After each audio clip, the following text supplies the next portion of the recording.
नमस्ते सदावत्सले मातृभूमि में हम लोग चर्चा करने जा रहे हैं। विषय है केंद्र सरकार ने एक नया कानून पास किया है। आज दोनों लोकसभा राज्यसभा दोनों से पास होकर अब केवल राष्ट्रपति के दस्तखत होने बाकी रह गए। और ख़ास तौर से वो है सरकारी नौकरी को लेकर, चाहे यूपीएससी का एग्ज़ाम हो, पीएससी का एग्ज़ाम हो, स्टाफ सिलेक्शन का एग्ज़ाम हो, रेलवे का एग्ज़ाम हो और इस तरह का कोई भी पब्लिक सर्विस का एग्ज़ाम। पब्लिक सर्विस से मतलब है सरकारी नौकरी का कोई भी कॉम्पिटिटिव एग्ज़ाम जिसके माध्यम से सरकारी नौकरी में आगे बढ़ते हैं, उसके लिए कड़ा कानून बनाया है। अब चीटर्स के लिए, जो गलत तरीके से भर्ती होते हैं, जो सेटिंग करके भर्ती होते हैं, जिनके लिए कॉपीराइटर्स लिखे जाते हैं, जो ऑर्गेनाइज्ड तरीके से कुछ एजेंसियां काम करती हैं, कुछ ऊपर से लेकर नीचे तक पेपर लीक से लेकर और कॉपी चेक करवाने तक और उसके बाद भर्ती करवाने तक लोगों को बरगलाते हैं, उनको बहलाते हैं, फुसलाते हैं और कुछ लोग सेटिंग भी कर लेते होंगे। उन सभी के लिए अब कानून बनाया गया है। ये कानून अभी मुझे नहीं लगता कि इतना खतरनाक, इतना कठोर बनाया जितना बनाना चाहिए, लेकिन जो मुख्य बातें हैं वो उसमें दिखाई देती हैं। हम जानते हैं कि भारत अब विश्व की तीसरी बड़ी अर्थव्यवस्था बनने को तैयार है। हम जानते हैं पांचवी बड़ी अर्थव्यवस्था संसार की बन चुका है। हम जानते हैं कि भारत का लोहा पूरा विश्व इस समय मान रहा है। हम ये भी मानते हैं कि भारत के सिविल सर्वेंट अगर सही से काम नहीं करेंगे तो फिर भारत को अपने स्थान पर पहुंचवाना बड़ा मुश्किल काम है। हम सीधी सी बात है, सरकार जो करना चाहती है वो सरकार केवल कानून बना सकती है, इम्प्लीमेंट करवाने का काम तो मशीनरी का है और मशीनरी सरकारी कर्मचारियों से बनती है। और सरकारी कर्मचारियों का जो मामला है वो वहीं से तय हुआ जो जब इंग्लैंड ने भारत पर शासन किया। यानी कि आज का जो मॉडल है वो मैक्स बेवर का मॉडल है और इसको हम बेवेरियन मॉडल कहते हैं। बेवेरियन मॉडल से मतलब है ब्यूरोक्रेट्स का जो मॉडल उस समय अंग्रेज सरकार ने या ईसाइयों ने भारत में तय किया था। ईसाइयों ने उस समय भारत में तय इसलिए किया था क्योंकि वो कानून का शासन तो कहते थे, लेकिन उनका उद्देश्य था ड्रेनेज ऑफ वेल्थ। उनका उद्देश्य भारत पर शासन करना नहीं था और उसका कारण मुझे लगता है ये रहा होगा क्योंकि उन्होंने विश्व के बड़े कंट्रियों पर शासन किया था। अमेरिका जैसे महाद्वीप पर शासन किया था, उन्होंने कनाडा पर शासन किया था, उन्होंने यूएसए पर शासन किया था, उन्होंने और अमेरिकन कंट्रियों पर जो आज विश्व के सबसे स्ट्रांग कंट्री माने जाते हैं उन पर उन्होंने लंबे समय तक शासन किया। लेकिन खास बात यह है कि जब भी वहाँ की जनता तैयार हुई तो उनको वो स्थान एडमिनिस्ट्रेटिवली छोड़ने पड़े और चूंकि एडमिनिस्ट्रेटिवली छोड़ने पड़े इसलिए वो विश्व में इस बात का अनुभव रखते थे कि किसी न किसी दिन उनको सारे कंट्रियों को छोड़ना ही पड़ेगा। ये उनको एहसास था। इसलिए जिस कंट्री में भी उनकी शासन था उस कंट्री में खास बात ये थी कि वो वहाँ से वेल्थ इंग्लैंड ले जाना चाहते थे। और केवल ये अंग्रेज़ों की बात नहीं, केवल ये उनकी बात नहीं, पूरे के पूरे ईसाई वर्ल्ड में यही हाल था। ईसाई वर्ल्ड से जब मैं बात करता हूँ तो पूरे यूरोप की बात करता हूँ। संसार के मोस्टली कंट्रियों पर यूरोप ने कब्जा करके रखा था। चाहे हम खाड़ी की बात करें, चाहे हम एशिया के कंट्रियों की बात करें, लैटिन अमेरिका के कंट्रियों की बात करें, अफ्रीकन कंट्रियों की बात करें, मिडिल ईस्ट की बात करें, सारे कंट्रियों पर यूरोपियन कंट्रियों ने शासन करके रखा था। यूरोपियन कंट्री से मतलब है कहीं फ्रांस के नाम से फ्रांसीसी शासन चल रहा था, तो कहीं डचों का शासन चल रहा था, कहीं पुर्तगालियों का शासन चल रहा था, तो कहीं इटालियंस का शासन चल रहा था, कहीं जर्मनी का शासन चल रहा था, कहीं हॉलैंड, कहीं पोलैंड और कहीं इंग्लैंड। इन सब का शासन कहीं न कहीं संसार के देशों में चल रहा था। यही कारण था पहला विश्व युद्ध हुआ और फिर दूसरा विश्व युद्ध भी हुआ। लेकिन मेरा मानना, मतलब ये जो इतिहास बताता है वो ये है कि इन्होंने अपनी सर्विसेज खड़ी करी और अपने कर्मचारी खड़े किए। चूँकि इंग्लैंड छोटा सा यूके है, उसके इतने सारे लोग उनके पास नहीं हैं जो संसार भर पर शासन कर सके, इसलिए उनके प्रमुख जो लोग होते थे वही शासन करते थे, बाकी वहाँ से लोकल पब्लिक सर्वेंट को चुना करते थे।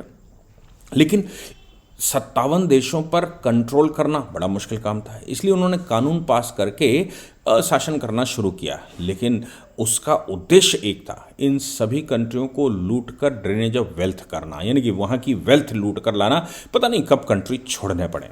भारत में भी कुछ ऐसा ही था। इसलिए सबसे पहले दादा भाई नौरोजी ने भारत में ये कहा था, वो एक पारसी थे, उन्होंने कहा था इनका उद्देश्य यहाँ शासन करना नहीं है, इनका उद्देश्य यहाँ से धन की उगाही करके इंग्लैंड ले जाना है। और उसके लिए उन्होंने मशीन भी बनाई थी। उस मशीन में जो ब्यूरोक्रेसी उन्होंने बनाई, वो ब्यूरोक्रेसी केवल छेदों से युक्त बनाई। यानी कि ब्यूरोक्रेट भी जो इंग्लैंड से आया हुआ है, वो अगर यहाँ लूटेगा, यहाँ करप्शन करेगा, यहाँ से धन उगाही करेगा, तो कहाँ ले जाएगा? कुछ तो सीधे रास्ते से जाएगा, यानी कि कुछ तो शासनिक व्यवस्था से जाएगा, जो यहाँ रेवेन्यू कलेक्शन होगा, रेवेन्यू का सिस्टम बना होगा, वो इंग्लैंड की सरकार के पास जाएगा। जो वहाँ से कर्मचारी यहाँ काम करने आया होगा, वो कर्मचारी यहाँ पर जो करप्शन करेगा, यहाँ पर जो लूट करेगा, वो भी आफ्टरऑल इंग्लैंड ही ले जाएगा। यानी कि धन किसी न किसी प्रकार से इंग्लैंड में ही जाना है। और जिन कर्मचारियों को केवल कर्मचारी बनाकर रखा, उनको लूट का अवसर नहीं मिलेगा, तो फिर वो क्यों आपके कर्मचारी लंबे समय तक बनकर रहेंगे? ये भी बात थी। इसलिए भारत में जो मॉडल खड़ा किया गया है, यह जो ब्रिटिशर्स का मॉडल खड़ा था, वो केवल करप्शन के उद्देश्य से खड़ा था। शासन भी चले, करप्शन भी हो, धन भी यहाँ से जा सके, और इतने छेद हिंदुस्तान की इकोनॉमिक मॉडल में कर दिए जाएं कि हिंदुस्तान तबाह हो जाए और त्रहिमाम त्रहिमाम कहे। ये बात हमने सबने देखी भी। लेकिन दुर्भाग्य की बात ये थी कि 1947 के बाद हमने वो सिस्टम बदला नहीं, और बदला नहीं इसलिए जो प्रमुख सचिव माउंटबेटन का था, वही नेहरू जी का बना। जो प्रमुख सचिव उस समय होम डिपार्टमेंट का था, वही नए डिपार्टमेंट का बना। यानी कि आज़ादी से पहले जो लोग कर्मचारी अंग्रेजों के लिए काम कर रहे थे, ईसाइयों के लिए काम कर रहे थे, लूटपाट अपने लिए और सरकार के लिए, दोनों के लिए मचा रहे थे, सरकार बदल गई लेकिन सिस्टम वही रहा। लूटपाट का आलम भी, ऐसा मानना चाहिए, नहीं बदला। कुछ लोगों में तो हृदय परिवर्तन हुआ ही होगा, लेकिन जो पहले से करप्शन के मॉडल में था, वो अगर कितना भी दूर रहेगा तो कितना दूर रहेगा। सवाल ये पैदा होता है कि उसकी भर्ती की प्रक्रिया क्या हो। भर्ती भी तब से लेकर अब तक वैसे ही होती रही। यानी कि भर्ती भी अपनों को भर लीजिए, सुप्रीम कोर्ट से लेकर और नीचे की क्लर्क तक, यहाँ तक कि चपरासी तक, स्वीपर, इनकी भर्तियों में भी कुछ रास्ते निकाले गए और उन रास्तों में करप्शन खोला गया। यही कारण है कि करप्शन का जो पूर्ण रूप से मामला है, वो हमारे यहाँ ट्रांसफ़र पोस्टिंग में होता है। आखिर क्यों वो जिलाधिकारी अच्छी पोस्टिंग चाहता है? क्यों कोई भी पुलिस वाला अच्छी पोस्टिंग चाहता है? ये अच्छी और बुरी पोस्टिंग कैसी होती है? एक अच्छी और बुरी पोस्टिंग का जो क्राइटेरिया है वो ये है कि कहाँ पर ज़्यादा करप्शन करने को मिलेगा, वो अच्छी पोस्टिंग मानी जाती है, और जहाँ पर करप्शन के चांस मिनिमम होंगे, वो बुरी पोस्टिंग मानी जाती है। ये हमारे यहाँ की विडंबना है, क्योंकि मॉडल वही चल रहा है जिस मॉडल से अंग्रेज यहाँ लूट रहे थे। यही कारण है कि हर व्यक्ति भारत में कर्मचारी बनने को तैयार है। अगर मैं कहूँ कि 4 वर्णों में, तो शूद्र बनने को तैयार है, यानी कि सर्विसेज देने के लिए तैयार है। वो कुछ अपना करने को नहीं तैयार है, वो कुछ ऐसा करना नहीं चाहता जिससे उसका पुरुषार्थ झलके। वो सिर्फ और सिर्फ इंस्ट्रक्शंस पर काम करना चाहता है। और बीच के कालखंड में मुझे याद है, जब टीवी थोड़ा पॉपुलर हो रहा था, उस समय एक सीरियल में मैंने देखा कि वो चलता था, और उसमें उसने कहा कि भाई एक एसडीओ है टेलीफोन का और एक लाइनमैन है, शादी करने के लिए लड़का ढूंढ रहे हैं। तो वो एसडीओ जो अधिकारी है, उसके साथ विवाह नहीं करता, कहता लाइनमैन के साथ विवाह करना है अपनी बेटी का।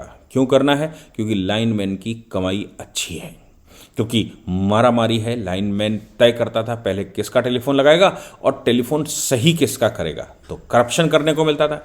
यानी कि एक कालखंड भारत में ऐसा भी रहा है आज़ादी के बाद कि जिसके पास करप्शन के चांस ज़्यादा हैं, चाहे पोस्ट कोई भी हो, उसके साथ लड़की का विवाह करना है। आप सोच लीजिए कि भारत की मानसिकता कैसी रही होगी कि शूद्रता से भारत भर गया। भारत में 90% लोग शूद्र बनने के लिए तैयार हो गए। यानी कि वो कुछ पुरुषार्थ नहीं करेंगे, वो व्यापार नहीं करेंगे, वो देश की रक्षा के लिए काम नहीं करेंगे, वो देश के मार्गदर्शन के लिए पठन पाठन नहीं करेंगे, वो केवल कुछ किताबें पढ़कर सर्विस क्लास में जाएंगे, यानी कि शूद्र बनना पसंद करेंगे। अब जब चूंकि वो रास्ता ही बदल गया, भारत की वर्ण व्यवस्था पीछे फेंक दी गई, इसलिए शूद्र बनाम द्विज की लड़ाई भी उन लोगों ने ही करवानी शुरू करी। और ये भी बताया कि जाति आधार पर शूद्र की नौकरी करने वाला ब्राह्मण कैसे हो सकता है। ये भी बताया कि बाकी द्विज कैसे हो, द्विज से मतलब है सेकंड बर्थ। हमारे शास्त्रों के अनुसार प्रत्येक व्यक्ति शूद्र पैदा होता है, जब वो शिक्षा प्राप्त करता है तो उस शिक्षा के बाद उसका उपनयन होता है और उपनयन में वो वैश्य, क्षत्रिय या शूद्र घोषित होता है कर्मानुसार, एजुकेशन के अनुसार। जो अपना पुरुषार्थ नहीं कर सकता इन तीनों में से, वो शूद्र कहलाता है। एक ही परिवार में 4 बच्चे में से एक अध्ययन अध्यापन का कार्य कर सकता है, एक देश सुरक्षा का प्रण ले सकता है, एक भरण पोषण का प्रण ले सकता है और एक सभी की सेवा करने का ले सकता है। उस पिता के 4 बच्चों में एक ब्राह्मण, एक क्षत्रिय, एक शूद्र और एक वैश्य कहलाता है। यानी कि कर्मानुसार ये डेजिग्नेशन होता है। आज के कर्मानुसार कोई पुरुषार्थ करने के लिए कम लोग तैयार होते हैं, लेकिन वो शूद्र बनना ज़्यादा पसंद करते हैं क्योंकि भारत माता को लूटने का अवसर ज़्यादा मिलता है। यानी कि वो कुछ तो ऐसे हैं जो ये जज्बा लेकर आते हैं कि नहीं, हमको तो देश सेवा करनी है, लेकिन एक बड़ी संख्या ऐसी भी है जो ये मानकर आती है कि यहाँ पावर मिलेगी, यहाँ पैशन मिलेगा और यहाँ पैसा मिलेगा। पावर, पैशन, पैसे को ध्यान में रखते हुए जो व्यक्ति नौकरी पर आएगा वो हर एक वो तरीका अपनाएगा, साम दाम दंड भेद, कि किस प्रकार से वो लूट कर अपना घड़ा भर सके। लूट का भरा घड़ा है, फोड़ कर बढ़े चलो, ये प्रतिज्ञा मोदी सरकार ने ली है।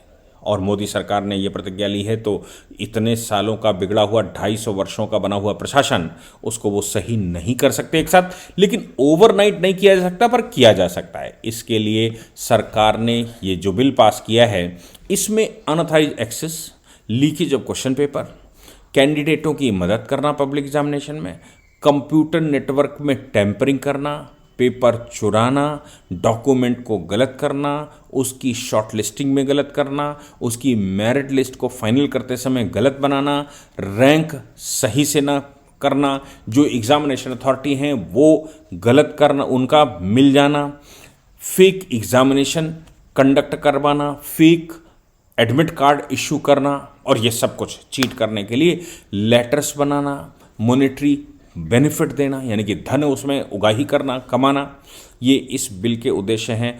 ऐसा करने वाले लोगों को यहाँ अनफेयर मीन से एग्ज़ाम क्वालिफाई करना या करवाने वालों के लिए ये कानून बनाया गया है। इस कानून का जो नाम रखा है वो है पब्लिक एग्जामिनेशन बिल 2024। मजे की बात यह है कि भारत में आज तक पब्लिक एग्जामिनेशन के लिए कोई अलग से कानून ही नहीं था। अगर कोई चीटिंग करता था तो चीटिंग के कानून में इंडियन पिनल कोड में सजा मिलती थी 6 महीने 4 महीने की, और वो भी 1-2 महीने काटने के बाद काम हो जाता था, बेलेबल ऑफेंस होता था और काम खत्म। लेकिन ये पहली बार आज़ादी के बाद ऐसा कानून बनाया गया है ताकि देश की प्रतिभा निकलकर सामने आ सके, देश की प्रतिभा देश के काम आ सके। देश में जो शूद्र भी तैयार करना है वो इंटेलिजेंसिया के आधार पर हो। मेरा मानना है कि बहुत बड़ी आबादी ऐसी होगी जो कि अब पब्लिक एग्जामिनेशन से भागेगी। क्यों? क्योंकि वो अयोग्यता के आधार पर, अयोग्य होते हुए भी धन के आधार पर, सेटिंग के आधार पर या व्यवस्थाओं के आधार पर नौकरियां पा जाते थे, जिसने देश का बंटा ढार करके रखा था। इसके लिए उन्होंने कहा है ग्रेटर ट्रांसपेरेंसी चाहिए, फेयरनेस चाहिए, क्रेडिबिलिटी चाहिए, अनफेयर मीन्स होने चाहिए। इसका उद्देश्य ये है।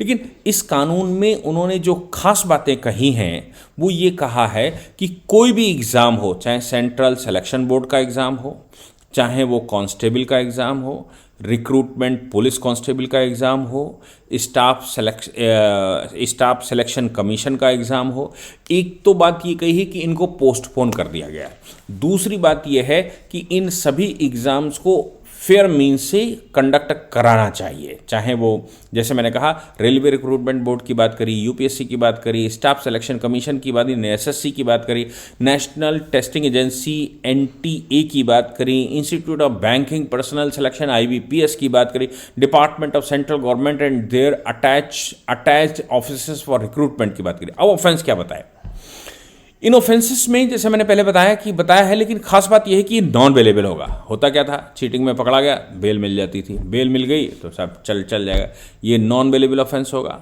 दूसरी बात, ये कॉग्निजेबल होगा। कॉग्निजेबल का मतलब है कि अरेस्ट करने से पहले किसी प्रकार के नोटिस देने की आवश्यकता नहीं है, ना ही कोई वारंट लेने की आवश्यकता है। ऐसा कोई व्यक्ति पकड़ा जाता है, पाया जाता है, तो उसको बिना किसी वारंट के अरेस्ट कर लीजिए ताकि भागने का मौका ना मिले। और नॉन कंपाउंडेबल, कंपाउंडेबल का मतलब है जो एग्जामिनर और एग्जामिनी के बीच में कॉन्ट्रैक्ट होता था, बैठकर सेट कर लिया, एक दूसरे को पैसे वैसे दे लिए और हो गया। तो सबसे खास बात है बेल नहीं मिलेगी। दूसरी बात, कंपाउंड नहीं होगा, यानी कि उपशमन नहीं होगा उसका। तीसरी खास बात है कि वो कॉग्निजेबल होगा, यानी कि उसके लिए नोटिस की जरूरत नहीं पड़ेगी, सीधा उसकी गिरफ्तारी होगी। इसमें सजाएं भी बढ़ाई गई हैं और ऑफेंस में इन्वेस्टिगेशन भी दूसरे तरह से किया। अब वो जो एसआई इन्वेस्टिगेशन करता था, इंस्पेक्टर मतलब पुलिस स्टेशन इन्वेस्टिगेशन करता था, वो नहीं होगा। कम से कम डिप्टी सुपरिटेंडेंट ऑफ पुलिस यानी कि डीएसपी लेवल का अधिकारी चाहिए। जहां कमिश्नरी होती है वहां कम से कम एसीपी रैंक का अधिकारी चाहिए, यानी कि असिस्टेंट कमिश्नर ऑफ पुलिस, थोड़ा मैच्योर आदमी हो ताकि इन्वेस्टिगेशन सही से कर सके। इसके अलावा सेंट्रल इन्वेस्टिगेटिंग एजेंसी को वो ट्रांसफर किया जा सकता है, यानी कि सीबीआई वगैरह भी इसमें कर सकती है। इसके ऑफेंसेस अभी तक डिफाइंड नहीं थे, लेकिन अब इन्होंने उसके पनिशमेंट बढ़ा दिए हैं इसमें। अनफेयर मीन्स का ऑफेंस करने पर 3 से 5 साल की सजा, यानी कि कम से कम 3 साल की सजा और 5 साल की सजा, 10 लाख रुपए जुर्माना। अगर ये ऑर्गेनाइज क्राइम किया जाता है भारतीय और इसके अतिरिक्त भारतीय न्याय संहिता के तहत मुकदमा चलाया जाएगा। लेकिन अगर ऑर्गेनाइज कोई एजेंसी बनाकर काम करता है, कोई सिस्टम बनाकर काम करता है, तो ये 3 से 5 वर्ष की सजा को 5 से 10 वर्ष की सजा में कन्वर्ट किया जा सकता है, और इसमें 1 करोड़ रुपए तक का जुर्माना, यानी कि जब जुर्माना लिया जाए तो पता लगे कि कुछ लिया गया। स्टूडेंट से जुर्माना लिया जाए तो पता लगे कि 10 लाख रुपए का जुर्माना हुआ है, कैरियर तो खराब होगा ही होगा, साथ में 3 साल से 5 साल की सजा होगी। जो इस तरह का अपराध कराने वाले लोग हैं, जो ऑर्गेनाइज तरीके से सिंडिकेट बनाकर बैठे हुए हैं, उनको भी 5 से 10 साल की सजा। जब 10 साल जेल में रहेंगे तो समझ में आएगा, और नॉन बेलेबल होगा तो बेल भी नहीं मिलेगी। 1 करोड़ रुपए की पेनाल्टी फाइन जब लगाया जाएगा तो पता लगेगा कि वाकई में खेत बेचकर फाइन जमा करना है, तो पूरा परिवार इफेक्ट होगा। इससे ये अंदाज़ा लगेगा कि वाकई में ये अपराध देश के प्रति किया गया कितना खतरनाक टाइप का अपराध है। मेरा मानना यह है कि इस कानून से हमारे देश में बहुत कुछ अच्छा होने वाला है। इस कानून की खास बात ये होनी चाहिए कि पहले इसको पब्लिसाइज करना चाहिए, एक एक जन बच्चे को पता होना चाहिए। जो पब्लिक एग्जामिनेशन आज जो 10वीं 11वीं 12वीं क्लास में है, वहाँ से लेकर जो यूपीएससी तक का एग्ज़ाम दे रहा है, एचजेएस का एग्ज़ाम दे रहा है, यानी कि देश का सबसे टिपिकल एग्ज़ाम, अगर सबसे बड़ा एग्ज़ाम कोई माना जाता है तो हायर जुडिशल सर्विसेज का माना जाता है, यानी कि जिला जज का एग्ज़ाम। तो वो कोई भी एग्ज़ाम देगा या देना चाहता है, उन सभी को ये पता हो कि अनफेयर मीन्स इस्तेमाल करने का मतलब कैरियर ख़त्म, अनफेयर मीन्स इस्तेमाल करवाने का मतलब कैरियर ख़त्म, अनफेयर मीन्स से नंबर बढ़ाना, एक मेरिट लिस्ट बनाना, गलत तरीके से क्वालिफाई करना, उनकी लिस्टों में परिवर्तन करना, उनकी बेसिक क्वालिफिकेशन को लिस्टिंग करना, ये सब भी अगर गलत तरीके से करने वाला कोई सरकारी कर्मचारी है तो वो भी नौकरी तो खोएगा ही, इसके अलावा 10 वर्ष तक की सजा के लिए तैयार रहे। मुझे लगता है कि पर्याप्त पनिशमेंट की व्यवस्था है, लेकिन अब केवल मशीनरी में उन योग्य लोगों की आवश्यकता है जो लोग भारत चलाएं और जो लोग करप्शन को रोक सकें। यानी कि अब वो नहीं चलेगा कि चौपतियाँ पढ़कर पास हो जाना, अब केवल और केवल आपको पुस्तक पढ़नी पड़ेगी और एग्ज़ामिनेशन फेयर तरीके से क्वालिफाई करना पड़ेगा। हाथ में डिग्री सफिशिएंट नहीं है, हाथ में डिग्री के अलावा अगर नौकरी करना चाहते हैं, सरकारी सेवा करना चाहते हैं, देश के सेवक बनना चाहते हैं, तो फिर सही तरीके से आपको एजुकेट होना ही पड़ेगा, अन्यथा जेल का रास्ता तो साफ दिखाई दे रहा है। सोचकर देखिए कि आज़ादी के 75 वर्षों बाद भी, आज़ादी के 78 वर्षों बाद भी हमारे देश में जो अंग्रेज व्यवस्था खोले हुए थे वही लागू थी। कानून तक नहीं था कि चीटिंग करने वाले को, जो देश के ऊपर इफेक्ट डालता है, जो नौजवानों के ऊपर इफेक्ट डालता है, जो पढ़ने वालों के किस्मत को गलत तरीके से लिख देता है, उनको किसी को जेल भेजने की व्यवस्था हो। इसलिए मोदी सरकार को सैल्यूट करना चाहिए। एक एक ही सही, लेकिन लगातार रिफॉर्म हो रहा है, लगातार परिवर्तन हो रहा है, देश को सुधारात्मक तरीके से आगे बढ़ाया जा रहा है। ये हमारा सौभाग्य है कि रामलला आए हमारे काल में 450 वर्षों बाद, और हमको ऐसे नायक मिले जो ये करने में सक्षम हैं, जो बोल्ड निर्णय लेने में सक्षम हैं। जय हिंद, जय भारत, वंदे मातरम।